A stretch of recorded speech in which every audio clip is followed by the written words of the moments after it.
Hello friends, welcome to my channel. So today I will describe you practically that what are the best practices, coding practices in Java. So let's start from a basic example here. Okay, so there is the, you can say, method overloading. Okay, suppose in the test application class I will create the show method again, means I will create the show method 2 times. So there is method overloading. So what is overloading? Having the same method के नाम same है, देखो show but उनका type क्या है, different है. एक का स्ट्रिंग है पहले वाले का और दूसरे का ऑब्जेक्ट टाइप है. ठीक है, ऑब्जेक्ट सुपर क्लास होती है सबकी, हर क्लास ऑब्जेक्ट सुपर क्लास के अंदर होती है. ठीक है, स्ट्रिंग भी क्लास है खुद में, तो इनका टाइप अलग अलग हो गया मेथड का, और मेथड का नाम सेम है. तो क्या हो गया यहाँ पे, तो यहाँ पे इस क्लास में मेथड ओवरलोडिंग हो रही है इम्प्लीमेंट. ठीक है, अब मैंने मेन क्लास जो मेन मेथड है उसके अंदर इस क्लास का ऑब्जेक्ट बनाऊंगा, क्योंकि मुझे शो मेथड कॉल करना है टेस्ट एप्लीकेशन का. तो टेस्ट एप्लीकेशन का शो मेथड कॉल कराने के लिए उसका ऑब्जेक्ट बनाना पड़ेगा, न्यू टेस्ट एप्लीकेशन. ठीक है, उस ऑब्जेक्ट का नाम क्या है, टेस्ट डॉट शो करूंगा. तो अब कौन सा शो मेथड कॉल होगा, शो मेथड के अंदर मैं नल पास जब करूंगा तो नल पास करने में कौन सा शो मेथड कॉल होगा, क्योंकि यहाँ पे मेथड ओवरलोडिंग इम्प्लीमेंट हो रही है. शो मेथड किसका कॉल होगा, स्ट्रिंग वाले का या फिर ऑब्जेक्ट वाले का. तो यहाँ पे फ्रेंड्स रन करा के देखेंगे तो यहाँ पे स्ट्रिंग आएगा, क्योंकि नल स्ट्रिंग है. ओके, जो ये नल हम पास कर रहे हैं यहाँ पे आर्गुमेंट में, वो शो मेथड स्ट्रिंग वाले पे जाएगा, क्योंकि नल स्ट्रिंग क्लास का मेंबर है. ठीक है, ओके, ऑब्जेक्ट का नहीं है. ठीक है, तो वो कंसोल पे क्या प्रिंट होगा, स्ट्रिंग सी, स्ट्रिंग आया ना. ठीक है, तो ये बहुत इंपॉर्टेंट क्वेश्चन है, बेसिक सा है. ओके, तो ये पता होना चाहिए कि नल कैसा आर्गुमेंट है, स्ट्रिंग टाइप का आर्गुमेंट है. ओके, वैसे नल का मतलब होता है कि कोई चीज अवेलेबल नहीं है. जहाँ पे हम डेटाबेस में बात करते हैं कि डेटाबेस में कॉलम कोई नल होते हैं, तो यानी कि उसका कोई रिकॉर्ड अनअवेलेबल है. यानी कि अगर एम्प्लॉय टेबल है, उसका एक रो नल है, एम्प्लॉय आईडी सपोज करो नल है, तो यानी कि वो एम्प्लॉय अनअवेलेबल है, वो एम्प्लॉय है ही नहीं. तो नल का मतलब एम्प्टी अनअवेलेबल, यहाँ से बात होती है नल का मतलब. ओके, तो वो डेटाबेस टर्म्स में है, तो यहाँ पे जो नल है ये स्ट्रिंग है. ठीक है, नल आर्गुमेंट. तो नल पॉइंटर एक्सेप्शन जो आती है वो इस वजह से भी आती है कि अगर कोई आपका कोड में आपने नल चेक नहीं लगाया और अब डायरेक्ट एक स्ट्रिंग वेरिएबल में नल आ गया, सपोज करो स्ट्रिंग क्लास में नॉन नल वैल्यू ना आने की बजाय नल वैल्यू आ जा रही है, तो हम वहां पर से जो स्ट्रिंग क्लास का मेथड ले रहे होंगे, सपोज करो इक्वल्स मेथड, तो इक्वल्स में कुछ कंपेयर करा होगा, तो वहां पे ऑब्वियसली कोड में एक्सेप्शन देगा हमें, नल पॉइंटर एक्सेप्शन. क्यों, क्योंकि हम डायरेक्ट स्ट्रिंग क्लास से वो मेथड इक्वल्स मेथड कॉल कर रहे हैं, बट वो जो स्ट्रिंग क्लास का अंदर जो वैल्यू आ रही है वो नल आ रही है, तो नल में तो इक्वल्स मेथड होता ही नहीं है, तो that's why null pointer exception आएगी. तो नल चेक हमेशा लगा देना चाहिए कि अगर वो नल के ना हो तभी जाके मेरा कंडीशन में आएगा. ओके, तो ये कोडिंग में बेसिक बेस्ट प्रैक्टिस है. अब दूसरा सिनेरियो देखते हैं, दूसरा इक्वल्स मेथड का देखते हैं. ओके, मैं इसको डिलीट कर देता हूँ.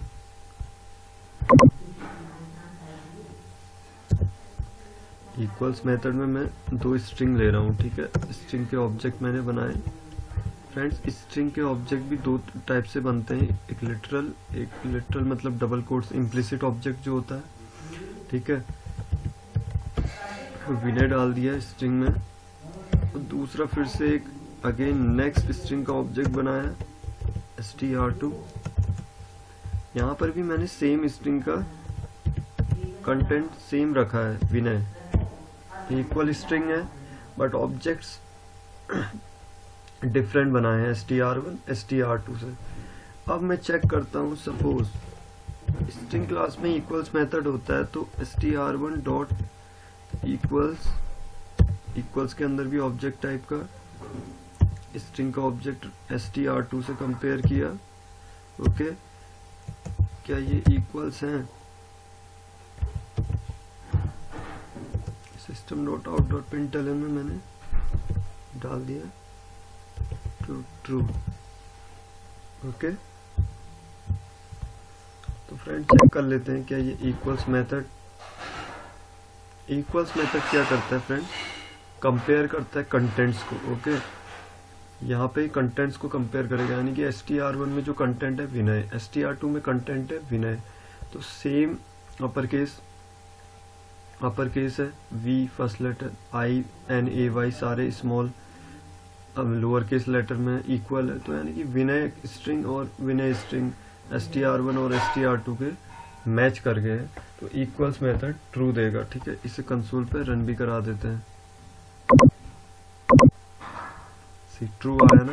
ओके, तो कंटेंट जब इक्वल होंगे तो इक्वल्स मेथड रिटर्न ट्रू करेगा। अभी फ्रेंड्स यहाँ पे एक और कहने की बात है,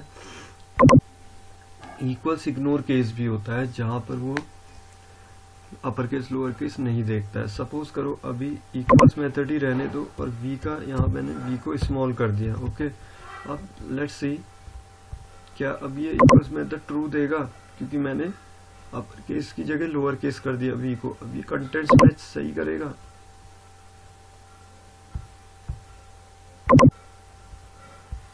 नहीं, ट्रू नहीं आया ना, यानी कि इक्वल्स मेथड क्या रहा? फॉल्स रहा, क्योंकि उसने कंटेंट पहला ही कंटेंट मिसमैच हो गया अपर केस और लोअर केस में। तो यहाँ पे अगर आपको अपर केस ऐसी रिक्वायरमेंट आती है कोडिंग में, एप्लीकेशन में, कि अपर केस लोअर केस को हमें कंपेयर नहीं करना है, हमें बस उनके कंटेंट्स चेक करने हैं, यानी कि अपर केस लोअर केस से कोई मतलब नहीं है, तो यहाँ पे एक और मेथड होता है स्ट्रिंग क्लास में, equals ignore case. Okay friends, equals ignore case, equals ignore case में अब लेट्स चेक क्या ये ट्रू रिटर्न करेगा। यस, ट्रू रिटर्न किया ना। तो ये बेसिक चीजें होती है प्रोग्रामिंग में। अब सपोज करो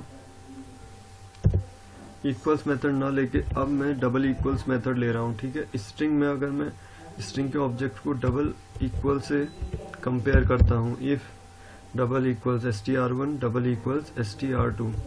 ओके, अब क्या let's see system dot out dot println,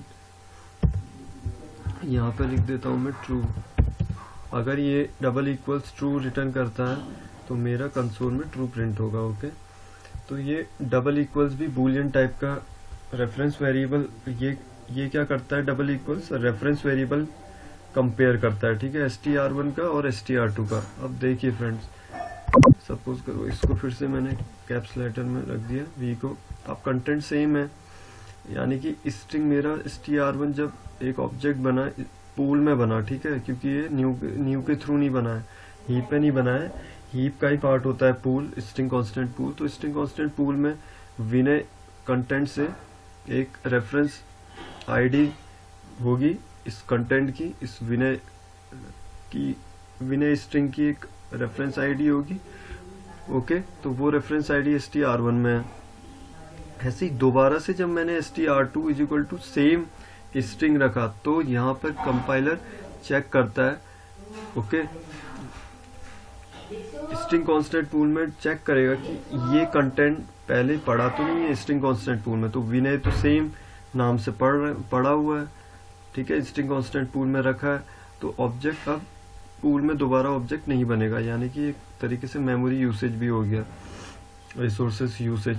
तो अब दोबारा ऑब्जेक्ट नहीं बना, यानी कि रेफरेंस आईडी दोनों की क्या कर दी? शेयर कर दी। str1 को जो str1 की रेफरेंस आईडी होगी वो str2 में भी होगी, तो यानी कि सेम कंटेंट के नाम से मेरे दो ऑब्जेक्ट की रेफरेंस आईडी भी सेम रहती। तो रेफरेंस वेरिएबल दोनों के दोनों जब कंपेयर करेगा डबल इक्वल्स क्या करता है? रेफरेंस वेरिएबल कंपेयर करेगा, तो दोनों रेफरेंस वेरिएबल सेम आएंगे, इसीलिए ट्रू रिटर्न होगा। ओके, अभी सपोज करो मैं चेंज कर देता हूँ यहाँ पे, मैंने आई हटा दिया, यानी कि अब ये स्ट्रिंग बदल गई है, चेंजेस हो गए। तो अब क्या रेफरेंस आईडी कुछ प्रिंट नहीं हुआ कंसोल में, यानी कि फॉल्स आ गया है। ओके, तो ये बेसिक प्रोग्रामिंग अप्रोचेस हैं। अब फ्रेंड्स कुछ और टर्म्स में बात करें तो सपोज करो मैं ओवरराइडिंग का एक कॉन्सेप्ट ले लेता हूँ। Class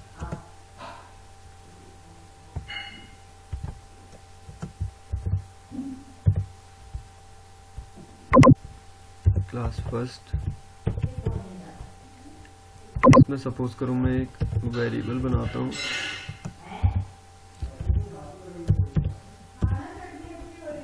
ten. ओके, और एक दूसरी क्लास भी बनाई जो ओवरराइड करेगी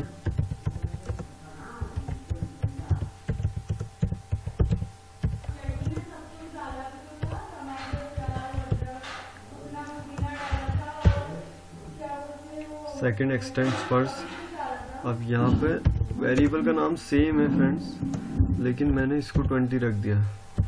अब जब मैं मेन क्लास में ऑब्जेक्ट बनाऊंगा चाइल्ड क्लास का, चाइल्ड क्लास कौन सी है? सेकेंड।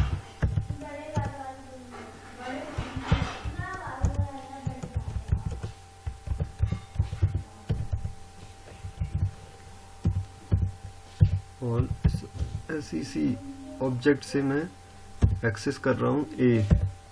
अब फ्रेंड्स ये कौन सा ये कॉल होगा? ओके, system.out.println यूज कर लेते हैं।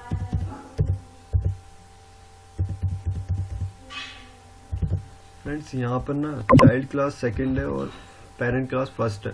पेरेंट क्लास में भी वेरिएबल ए है और चाइल्ड क्लास में भी वेरिएबल ए नाम से डिक्लेयर हुआ है, दोनों का टाइप इंट सेम है। बट यहाँ पे जब एक्सटेंड्स किया फर्स्ट पेरेंट क्लास को, तो ए जो वेरिएबल है वो ओवरराइड यहाँ पर नहीं हुआ है। ठीक है, ए वेरिएबल ओवरराइड नहीं हुआ, बट जब मैंने चाइल्ड क्लास का ऑब्जेक्ट बनाया और पेरेंट फर्स्ट क्लास में रेफर किया, अब ए की वैल्यू कौन सी प्रिंट होगी? जो पेरेंट क्लास का जो ए वैल्यू है, पेरेंट क्लास की ए वैल्यू 10 है, तो यहाँ पे 10 प्रिंट होगा फ्रेंड्स। ओके, क्योंकि चाइल्ड क्लास का ऑब्जेक्ट बनाया, रेफर किस में कर दिया?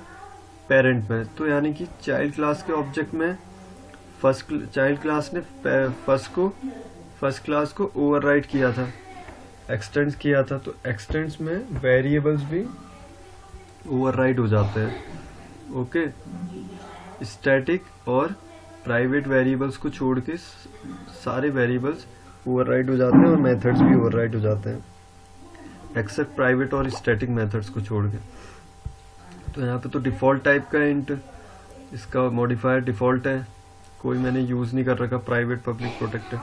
तो ये ए वेरिएबल यानी कि ओवरराइड हो गया सेकंड क्लास में, इसीलिए जब मैंने सेकंड क्लास का ऑब्जेक्ट बनाया, रेफर किया, केवल रेफर किया फर्स्ट में, तो मैंने ए को 10 से एक्सेस किया। ठीक है, यानी कि फर्स्ट क्लास का ये वेरिएबल ओवरराइड हुआ।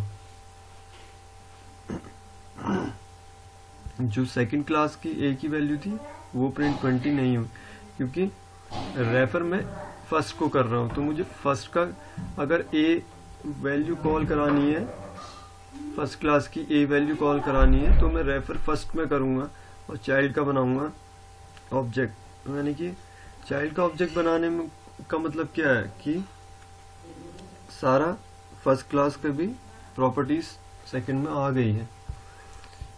ओके, और अगर मैं इसको सेकंड में रेफर करूं, अब ए की वैल्यू क्या प्रिंट होगी? अब ए की वैल्यू जो चाइल्ड क्लास में होगी वो होगी 20। Okay, so thank you for watching, please share and subscribe for more videos.